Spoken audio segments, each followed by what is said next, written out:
Estoy de acuerdo. Gracias, gracias por continuar con nosotros. No nos vamos a poner de acuerdo, pero qué barbaridad. Vamos a saludar y permitir salude a nuestro público, a don Wilson Gómez. Bienvenido, magistrado, ¿qué tal? Gracias, buenos días. De verdad que una vez Uno más magistrado. es de mucha honra estar aquí con ustedes en Voz Matutina, participando con estos temas tan importantes como los temas de la patria y particularmente la gente disfrutando de sus comentarios tan bien llevados y atinados. Así que de verdad que me siento a gusto en este espacio. Ante todo, don Wilson, preguntarle por el Instituto Duartiano, cuál es la situación, tanto para mí como para don Joaco, para Saori, que está en camino, y para José. Es un honor tenerle en esta escena, pero además nos identificamos todos con la labor que usted viene desarrollando, que ha puesto de nuevo en el escenario, en la realidad del país, en convivencia con la gente y sobre todo al interior del país, del Instituto Duartiano. Bueno, el Instituto Duartiano sigue cumpliendo con su cometido esencial de hacer la difusión de la vida, obra y el ejemplo del padre fundador de la República. Hemos estado pues haciendo actividades, recientemente reunimos todos los centros duartianos que son órganos de base en el interior del país, del instituto, nos reunimos con todos para conocer respecto de la doctrina duartiana, los lineamientos institucionales, el momento en que vivimos y particularmente la situación en cada demarcación. Esos centros van a las escuelas, se dan cuenta los porcentajes de estudiantes dominicanos versus estudiantes haitianos. Hablan con el profesorado con respecto a la necesidad de que se garantice respeto a la simbología patriótica al momento en que se hace la interpretación del himno nacional, cuando se sube o se baja la bandera nacional y, en fin, los temas históricos. Ese es un altísimo propósito. Nosotros hemos estado permanentemente en contacto con alcaldías y coordinamos con ellos el emplazamiento de bustos del patricio en plazas públicas, en parques, y además de eso, pues la presencia de la bandera nacional a través de un asta y la permanencia, ¿verdad?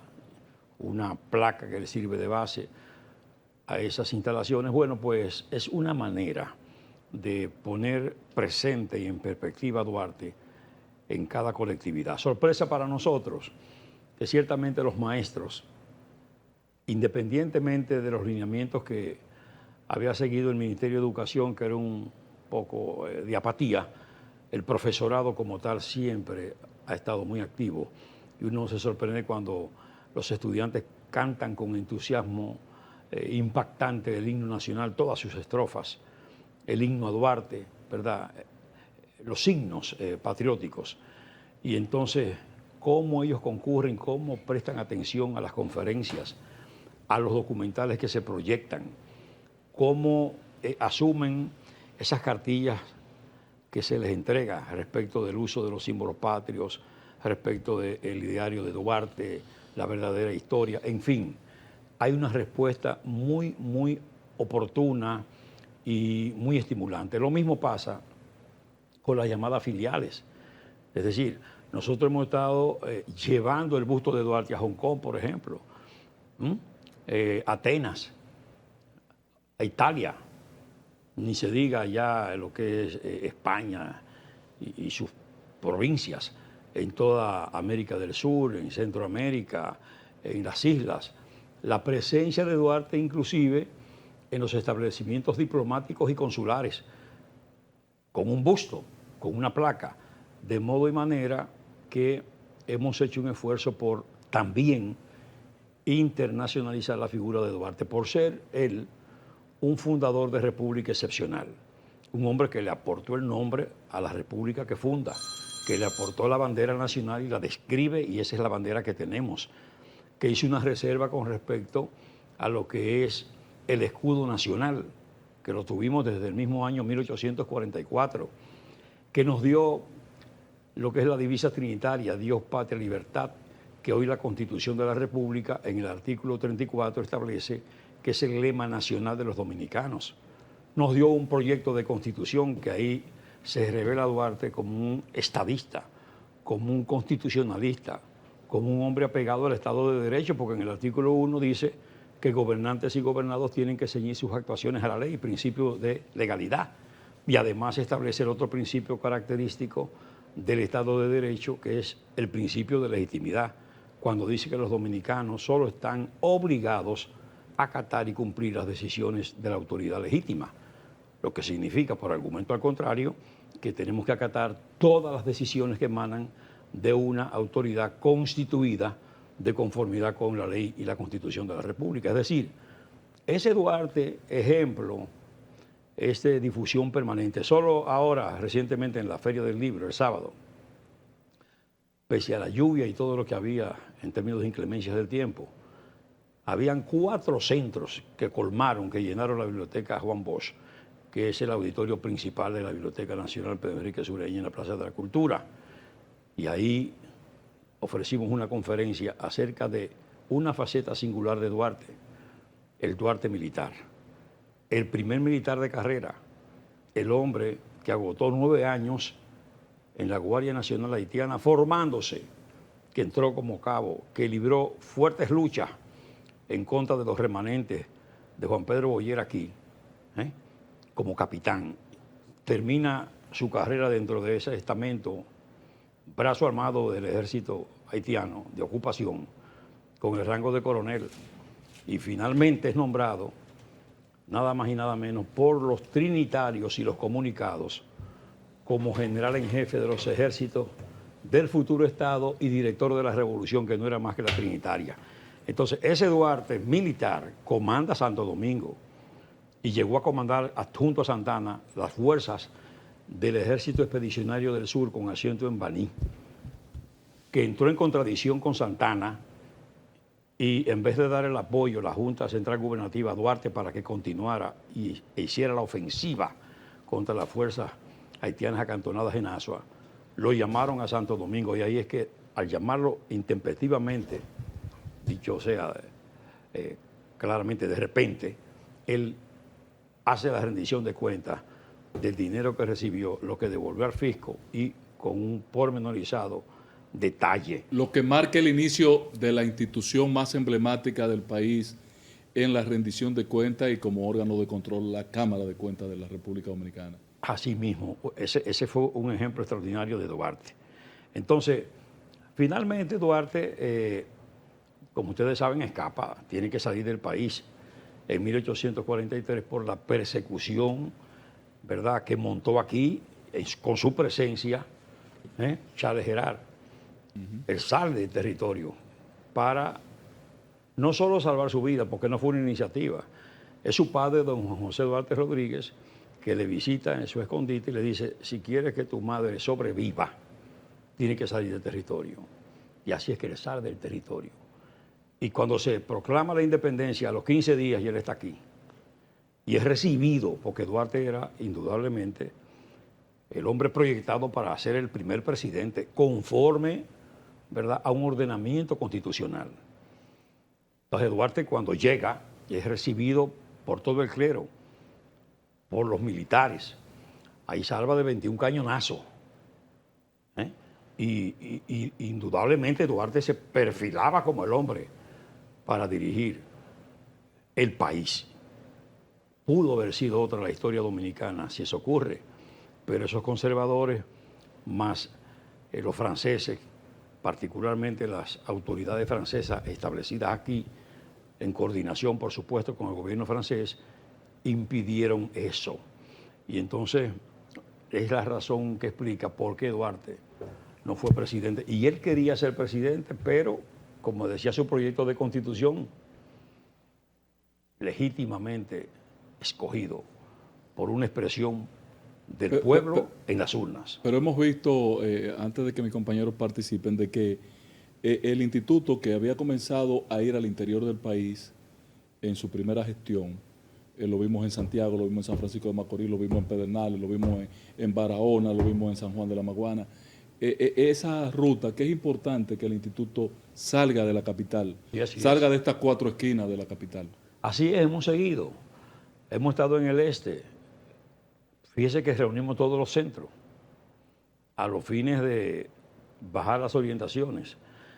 Hemos estado de manera permanente, inclusive en encuentros en el exterior, porque Importante. nosotros... Allá hay mucho más sentimiento patriótico que aquí, en la comunidad dominicana en el exterior. De todo En un todas poco. partes. ¿eh? Sí, sí. Yo fui a España y me hicieron ir a un acto a Duarte impresionante hace alrededor de 3 años. Y Sí, te sí. guardo la foto ahí. Sí, ahí está la doctora Yané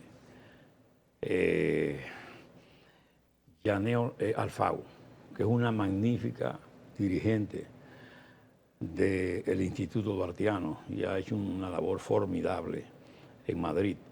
Y tenemos muchos líderes diseminados en todas partes. Y esa es una lucha constante. Inclusive a veces la lucha es hasta contra dominicanos que a veces quieren utilizar el tema patriótico para beneficio personal. Y eso lo vivimos mucho en Estados Unidos y particularmente en Nueva York, donde un grupo estaba asumiendo la tribuna patriótica para sus fines personales. Sí. Y llevaba individuos allí a hacer pronunciamientos. Ese que quería conseguir el apoyo compraba todas las boletas y era un gran negocio. Por fortuna, eso se ha corregido y nosotros tuvimos necesariamente que relanzar una filial en Nueva York para evitar precisamente que esas cosas se produjeran. Don Juaco. Magistrado,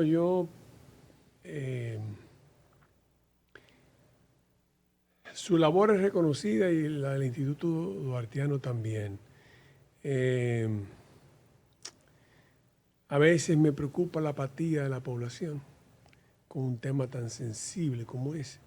Ustedes hacen una labor en la medida de sus posibilidades extraordinaria, pero la apatía de la población es a veces preocupante.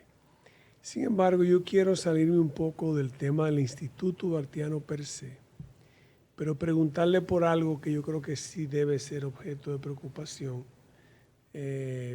por parte del instituto y de todos los dominicanos. Recientemente, el Consejo Económico y Social, órgano para mí inoperante, pero constitucional,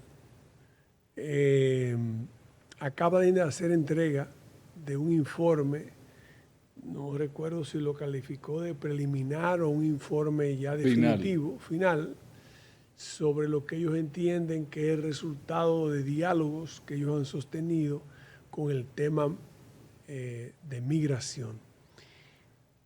Usan términos interesantes, migrantes laborales.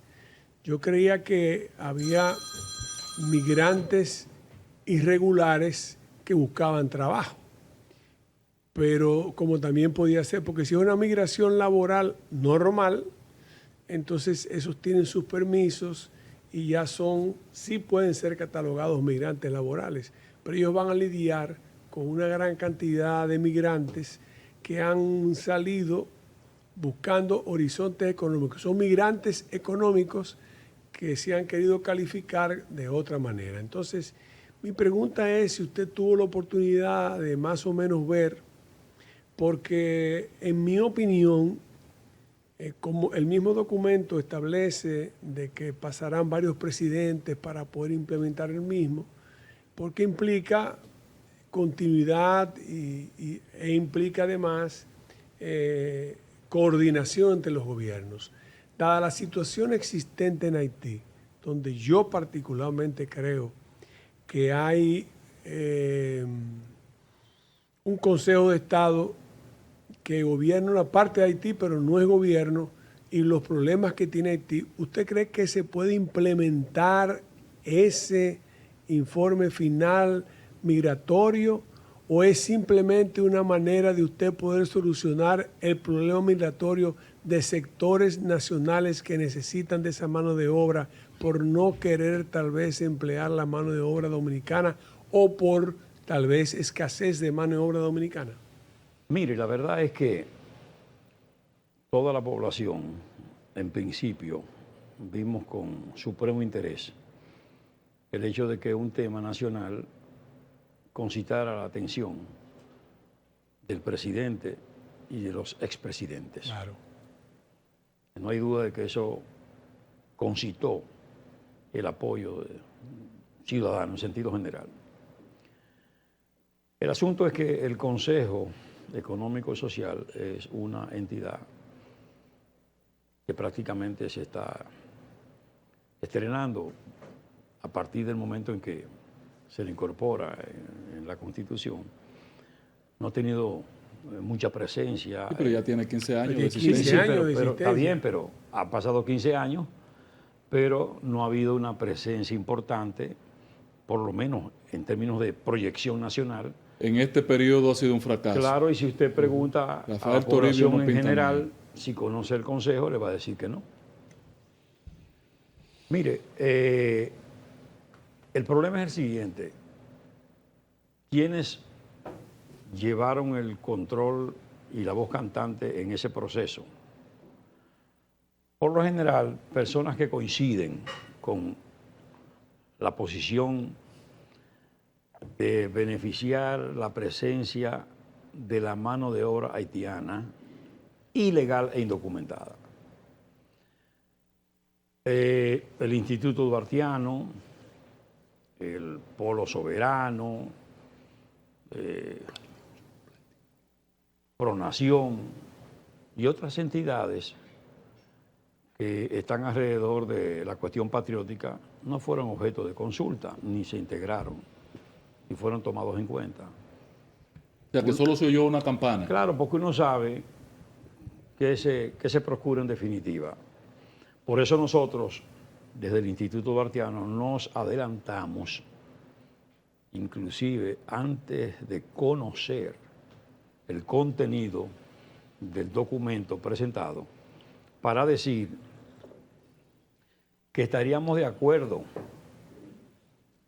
con las recomendaciones y medidas que pudiera sugerir el Consejo Económico y Social, siempre y cuando no se comprometa la soberanía nacional y las recomendaciones respondan, ¿verdad?, a lo que se procura como supremo interés, que todo esté acorde con la Constitución de la República y el ordenamiento jurídico. Que en ningún caso nosotros veríamos con buenos ojos la puesta en marcha de procesos de los denominados de regularización, ni nada que comprometa el texto constitucional en lo que concierne al principio de no intervención en los asuntos internos de los demás estados. Y decíamos esto porque es un principio irrenunciable y cardinal establecido por la Constitución de la República en el artículo 3. ¿Pero por qué lo decíamos? Porque precisamente cuando usted pretende otorgarle el nombre, código,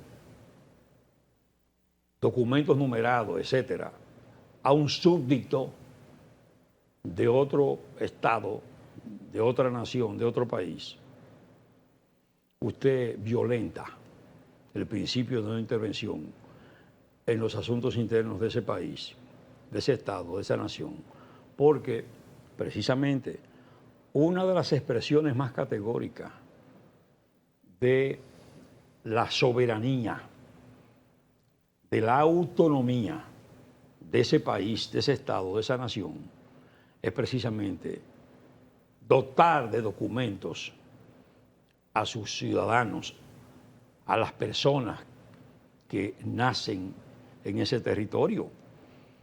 Eso es propio de cada estado y es una expresión de esa soberanía, de esa autonomía, en el mejor término.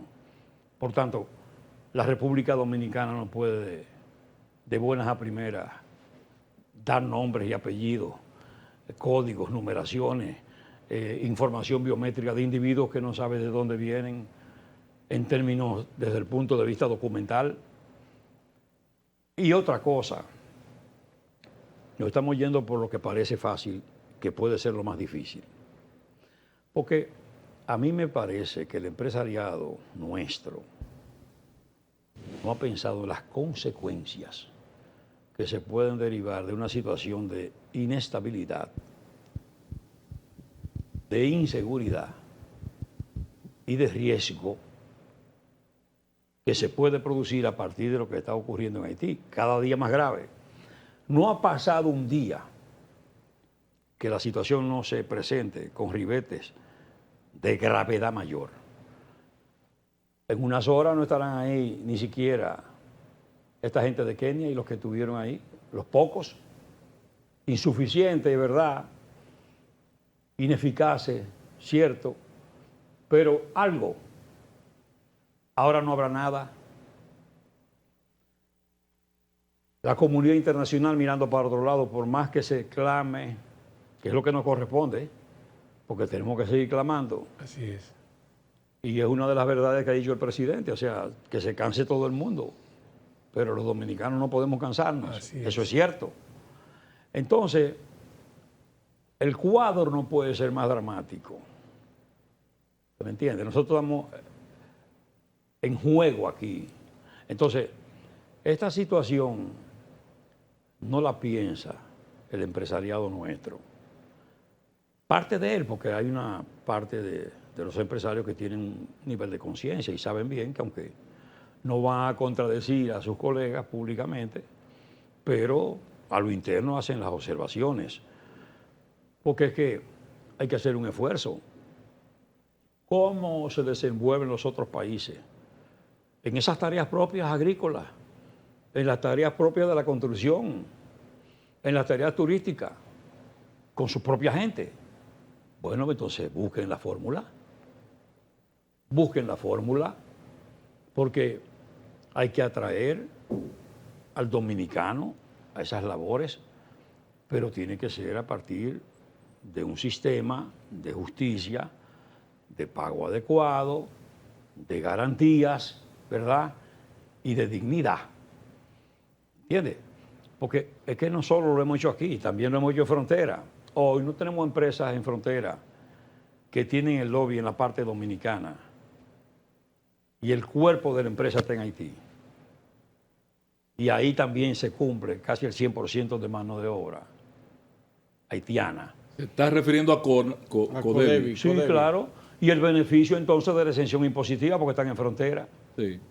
Entonces, Son 18.000 empleados, hay 16.000 haitianos. entonces y le voy a decir, si hay 2.000 dominicanos son muchísimos. En la parte administrativa, ¿no? ¿Entiendes? Entonces no pueden ser 2.000 en administrativa. Entonces lo que quiero decir es que es una tendencia a la ventaja y al beneficio. Entonces, usted no tiene responsabilidad con este terruño, con este país que ha costado tanto, porque no hay colectividad sobre la faz de la tierra que nos supere a nosotros en lucha por ser soberanos, por ser independientes, enfrentando a grandes potencias y a naciones que como Haití nos ofuscó, porque las cosas no se dicen, ¿entiendes? Aquí no se dice cuál fue el tratamiento.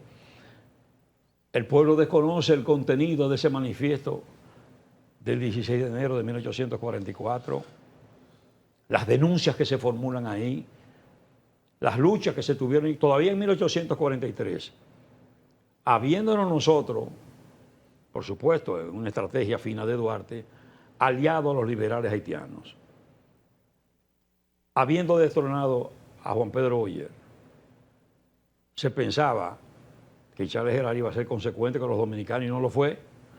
No lo fue porque no permitió que el dominicano tuviera derecho a titularidad inmobiliaria. No le permitió al dominicano asumir funciones, cargos públicos de ningún género. No le permitió su libertad de culto con la religión católica. No le permitió la apertura de la universidad. Nada de eso. Entonces, oye, en medio de todo, Hoy, este es un país que lucha día a día por mantener su soberanía. Ese emplazamiento de militares, con lo que eso implica y cuesta a esta nación, la frontera. Hay que ver, porque hay gente que no va a la frontera y hace referencias a veces hasta detalladas, que no sé cómo lo pueden hacer. Pero hay que ir a ver cuál es la realidad. Entonces, cómo esos militares dominicanos amanecen ahí, en esas condiciones tan duras y difíciles, que es verdad que hay que enfrentar la corrupción fronteriza, que yo entiendo que no se ha enfrentado con la determinación que hay que hacerlo. Hay que meter todos los organismos de seguridad del Estado a detectar a los que ponen en práctica acciones de corrupción. Y también la Judicatura Nacional tiene que asumir su compromiso de sancionar ejemplarmente a esos individuos que desafían al país y cometen crímenes de lesa patria. Que están a veces el Ministerio Público y las agencias del Estado retienen los vehículos, los equipos y las cuestiones que transportan esos ilegales. Y hay jueces que devuelven eso, esos cuerpos de delito se devuelven, y eso es grave, y eso tiene que ser objeto de reacción por parte de las autoridades, por los estamentos mayores de esos magistrados, porque también los jueces tienen un régimen de disciplina y tienen también, como todo el mundo, compromiso social. Hay una función social en todo el quehacer humano. Entonces, todas estas cosas tienen que conjugarse para empujar en una misma dirección. Ahora, no podemos irnos por lo más fácil. En algunos casos hay que pensar en mecanización. En otros casos hay que pensar en mejorar las condiciones de trabajo. Y en eso el Estado tiene que animarse. Ahí está el Infotec, que puede preparar muchísimos jóvenes que están en los campos aquí con la cuestión de la albañilería y que tienen que hacerse ferias laborales de empleo para que la gente concurra y estimular al dominicano para que asuma eso. Hay que recordar que en los años 70 se hizo un esfuerzo de dominicanización de la zafra azucarera y muchos estudiantes en la época fuimos a los campos cañeros, sobre todo en esa zona cañera. Entonces, hay que poner en práctica una serie de acciones y actuaciones orientadas a preservar la nación dominicana por encima de todo, porque es lo que tenemos nosotros como cuestión propia y donde podemos realmente sentirnos en las mejores condiciones, es en este territorio, y esto hay que cuidarlo y nos corresponde a todos. Y reitero, una situación de inestabilidad o inseguridad en este territorio echa por el suelo todas las actividades nacionales. Nosotros podemos mostrarnos hoy al mundo como un país estable, con las condiciones de seguridad, por lo que viene el turismo, por lo que vienen las inversiones, por lo que se materializan progresos empresariales. Es por eso, por esa tranquilidad, por esa seguridad. Si la arriesgamos, tenemos que entender que se va todo a pique, ¿no? Don Wilson. Gracias, magistrado. La sociedad dominicana reconoce el trabajo desarrollado por el Instituto Do Haitiano. Usted se ha convertido particularmente en un símbolo del instituto. Para nosotros lo consideramos así. La honra. Es evidente que hay un plan macabro de ver cómo de una u otra manera se inicia o reinicia otro programa de regulación o carnetización. Ellos no quisieron plasmarlo directamente pero es evidente. Y nosotros venimos reclamando de que en ese informe, en esa mesa de temática de trabajo, estuvo ausente el tema de los consulados. El presidente de la República, Luis Abinader, vive abogando en el país y en los foros internacionales, pero en la práctica hace otra cosa. No, ya el país tiene dos años con los consulados dominicanos en Haití, llámese el de Puerto Príncipe, el de Cabo Haitiano, el de Juana Méndez, el de Veladere y el de Anza Pite, cerrado. Entonces, ese es el mecanismo legal para emitirle entrada, en este caso visa de trabajo o visa de turismo a los ciudadanos haitianos a que vengan al país, y lo tenemos cerrado. En ese informe eso está ausente, porque lo que se busca es el programa de carnetización, que la sociedad no va a aceptar eso. Nosotros de inicio le dijimos a usted que reconocemos el trabajo desarrollado por el instituto. Ahora, nosotros entendemos que el instituto debe ser un poquito más proactivo en este sentido. Usted acaba de hacer denuncia. No le toca al instituto demandar la apertura de los consulados, ¿no? No, pero sí reclamarla. Pero sí reclamarla. A eso me refiero. Y por ejemplo, usted hizo aquí denuncia de situaciones que se dan en la frontera y que se dan después en los tribunales y esas cosas. O sea, el instituto pudiera ser un poquito más activo porque tiene el peso en la sociedad. A eso me refiero. No es que no lo están haciendo, pero debieran de ser un poquito más activos. Porque, les reitero, ustedes van a tener el apoyo de nosotros. Sí, su preocupación es entendible. Es entendible. Nosotros hemos expresado preocupación al respecto. Perdóname, don Wilson, Sí. el problema es, lo penoso de todo eso es que se siguen visando pasaportes. Así es. Y están supuestamente cerrados. Y los consulados están cerrados. Exacto. Eso es lo peligroso y lo cuestionable. Fíjese, sí, porque definitivamente lo que se ha hecho con Haití y esos consulados han sido verdaderas ferias de permiso y de complacencia. Todo el que paga ingresa al territorio nacional. Esa es la visa. Entonces, en honor a la verdad, dígame usted, tanto Cuarto en mano, pasaporte en tierra. Un país tan pequeño con tantos consulados, ¿entiende? Y eso se ha desnaturalizado. El país tiene que ser muy cuidadoso con eso. Y en su momento hemos abogado tanto por la capacitación especial del personal consular y diplomático nuestro, en especial ese que se destaca en Haití y en determinados puntos del mundo donde se han hecho las campañas más agresivas en contra de los dominicanos. Hemos abogado por una ofensiva diplomática amplia,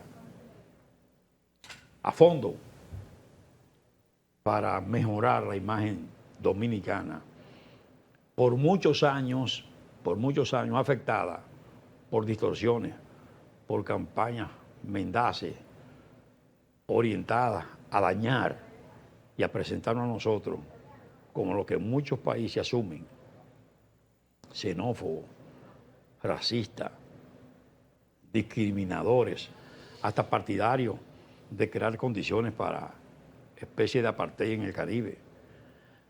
Todo eso nosotros tenemos que enfrentarlo con determinación. Es decir, no es solo el asunto de Haití que es parte del problema, sino de todo lo que es la política diplomática dominicana. Eso tiene que ir a la par. La imagen dominicana tiene que ser mejorada y hay que hacer un esfuerzo del Estado en todos los órdenes para crear las condiciones y podamos nosotros contar con esa diplomacia en capacidad de defender el interés nacional, el interés dominicano. Ese es un esfuerzo que hay que hacer.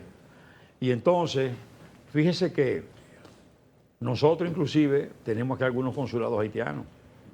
Esos consulados han debido estar operando, funcionando, esos consulados haitianos en territorio nacional para precisamente tratar los casos de sus nacionales y de manejarse, como dice la ley, que los consulados todos tienen entre sus facultades las propias de los registros civiles o de las oficialías del Estado civil, como llamamos nosotros al registro civil. Así es, don Wilson. Finalmente, Finalmente, patrón, el tema del discurso del presidente en la ONU y las acciones que parece se están cocinando en torno al Consejo de Seguridad. ¿Ha tenido la oportunidad el instituto, usted de manera particular, de evaluarlo en su justa dimensión?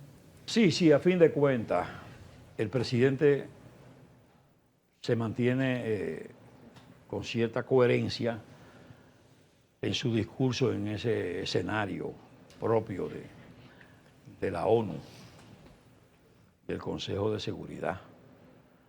El presidente ha sido vehemente en su formulación, en su llamado, y es lo que tiene que hacer frente a la indiferencia que sigue mostrando la comunidad internacional, las grandes naciones, y prácticamente empujando la situación haitiana hacia esta parte de la isla.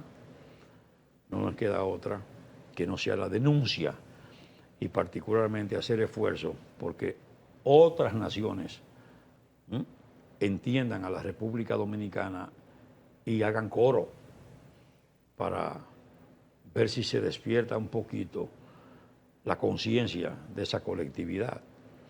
La verdad es que ni la ONU, ni la OEA, ni Estados Unidos, ni Francia, ni Canadá ignoran lo que está pasando.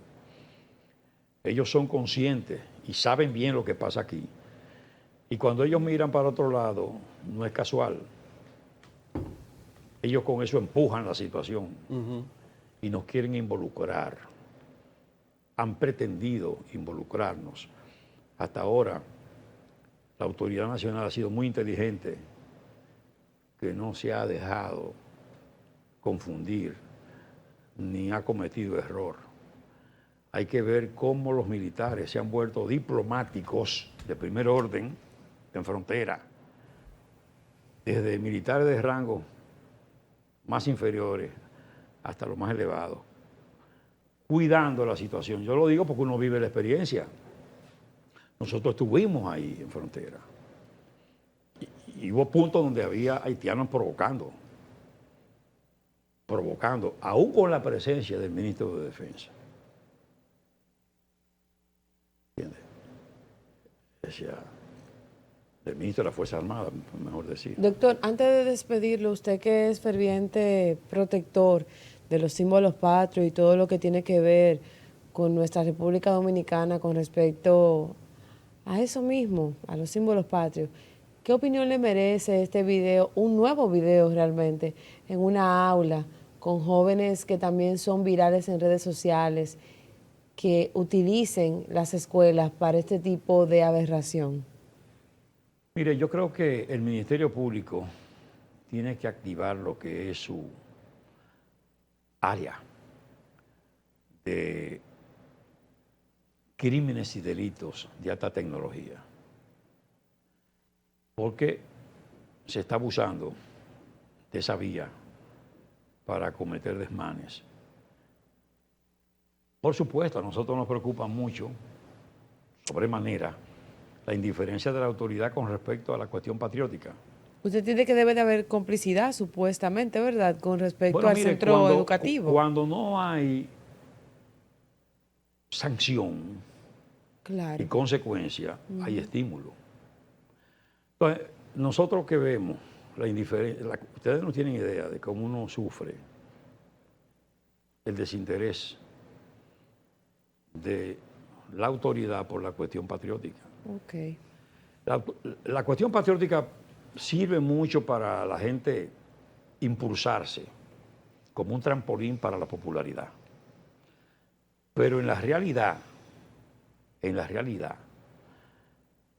la lucha que uno toma, mire, nosotros tenemos una estatua ecuestre, la primera estatua ecuestre de Juan Pablo Duarte, Duarte a caballo, porque Duarte todo lo que hizo en el proceso trinitario y luego de la independencia nacional fue a caballo. Era un militar, como he dicho, acabado, completo. Entonces tenemos esa gran estatua, tenemos el permiso del ayuntamiento, será colocada en la 27 de febrero, esquina Jiménez Moya, Winston Churchill, ahí donde empalman. La lucha que nosotros hemos tenido para conseguir el auspicio, el patrocinio de la base, porque ya nosotros hicimos la estatua, nos costó, hicimos el soporte, ya solo nos queda Instalarla. instalarla. Oye, O sea, nosotros no hemos conseguido de instituciones nada, pero también prueba de esa indiferencia con respecto a la cuestión patriótica es que nosotros tenemos una ley, la ley 127.01 del año 2001, hace 24 años, que establece la exención impositiva para el Instituto Duartiano, y en 24 años no se ha cumplido. Increíble. No se ha cumplido. Increíble. ¿Usted me entiende? Y hemos pagado 24 años Impuestos. indebidamente, que eso tiene un nombre. El Código Penal, el viejo y el nuevo, establecen la concusión, que es una figura jurídica de orden penal que aplica, y es un delito, cuando se hace el cobro sin una base legal de tributos o impuestos. ¿Entiende? Eso es una violación al Código Penal. Nosotros como institución cívica patriótica nos cuidamos de no estar en los medios, en confrontación ni en los tribunales. Y nos queda como recurso supremo el de opinión pública. Y por eso lo decimos. Y decimos, se explica que en este país todavía hoy la bandera nacional, al ser adquirida, pague Increíble, increíble. y pague el escudo nacional, y paguen las estatuas, y paguen los bustos, y todo lo que tiene que ver con lo patriótico está grabado con impuestos. Cuando hay tanta gente aquí beneficiada de exenciones vergonzantes. Fiscales, una locura. Y yo hablo con toda autoridad. Una locura. Hablo con toda autoridad porque yo en posiciones públicas he renunciado siempre a las exoneraciones. Yo hablo con toda autoridad y no soy rico. ¿Entiendes? Pero tengo el derecho a reclamar que el Instituto Duartiano sea beneficiario de sus derechos. Pero claro, por Dios. ¿Entiendes? Gracias, don Wilson. Gran placer, patrón, tenerle. Y en esta causa de la exención de impuestos a favor del Instituto Duartiano y con el tema de los símbolos patrios cuando son comercializados, nosotros debemos hacer un trabajito permanente como medio, como canal, como programa de concientización y un llamado de atención a las autoridades. Le vamos a llegar un material interesante, unos spots. Pero eso ya, patrón. Usted nos promete que nos va a acompañar en esta tarea. Unas cápsulas que usted quedó de preparar y no nos lo ha preparado. ¿Usted qué es lo que pasa? No sé, voy a dar un por favor, allá, a ver patrón. qué pasa. Gran placer, Wilson Gómez. Mucho gusto. Un gran dominicano, una reserva moral de este país, un emblema, como decía José, del Instituto Duartiano en este momento, que tuvo que recurrir de nuevo a él para salvar esta institución. Señores, vamos a una pausa y regresamos al comentario, al contenido de este espacio en lo inmediato.